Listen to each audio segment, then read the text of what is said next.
The Somali community in Kenya has always, I think, had such a foothold in the real estate sector in Kenya. I personally believe, actually, at the turn of this century, that the Chinese and the Somali will be the biggest contractors or builders or pushers or key figures in the real estate industry in Africa. You can start seeing they're also branching out to Rwanda, I believe in Tanzania. One of the biggest, of the richest real estate construction companies in Tanzania is actually a Somali-based company. So today's video is actually about one of the Somali companies based in Kenya called Vintage, which has won one of the most prestigious awards in the world from the International Property Awards or awards or something, I believe, that actually been able to win it for the best residential project in Africa 2023-2024. Hey, my name is Gideon.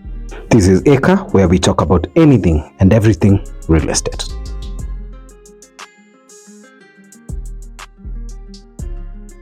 So the Somali company called Vintage won the best residential development in Africa 2023-2024, and apart from that, they actually been nominated for this year 2024 nominations for the International Property Award winners 2024. They've been nominated for that event rather, which is really big. I mean, can you imagine a Somali company based in Kenya winning such a prestigious award? So they've actually been, they won for the project that they are actually doing in Karen. It's called the Avora.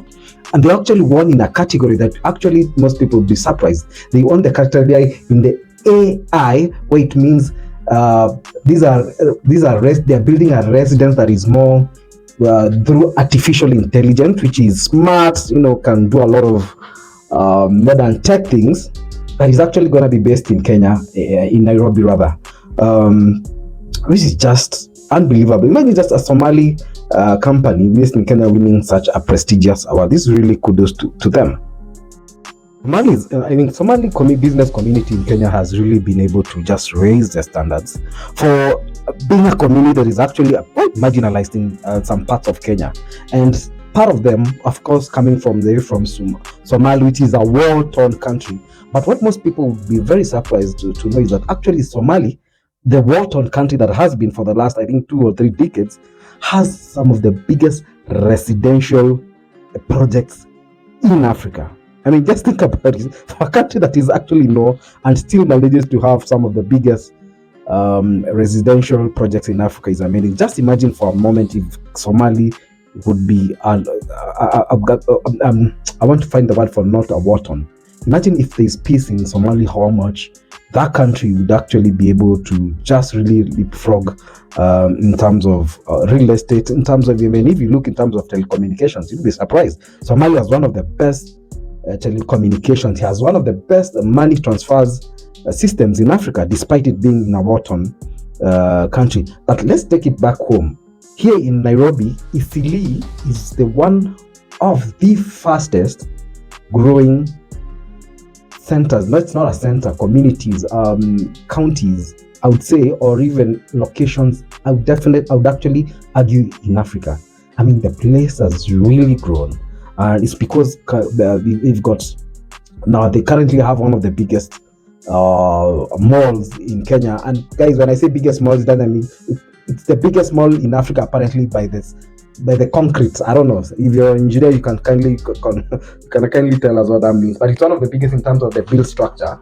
It's one of the biggest in Africa. And it's just a testament to what the Somali community can be able to do. So what are the reasons why Somali community is able to grow at that rate? One is because they really have a community-based funding system. But this is what I mean. They will usually find Somalis when they build, there is no one person that builds it. Actually, a group of people who have actually come together and funded to make a certain project. So for them, it's easy to source for money. Why is that easy? It's because they have not Sharia law. They can't have the Islamic version of their banking system where they're able to get, I think, loans at a very, very low rates. Plus, the amount of, they have a bigger amount of of trust within their communities, whereby members don't even have to sign a document. I mean, you get like 10 people without any signing of documents, and they can come up and just decide to build a project, which is one of the things that other communities in Kenya would really benefit if they would as well come. You know, the other thing that really Somalis are good at is the bargaining power.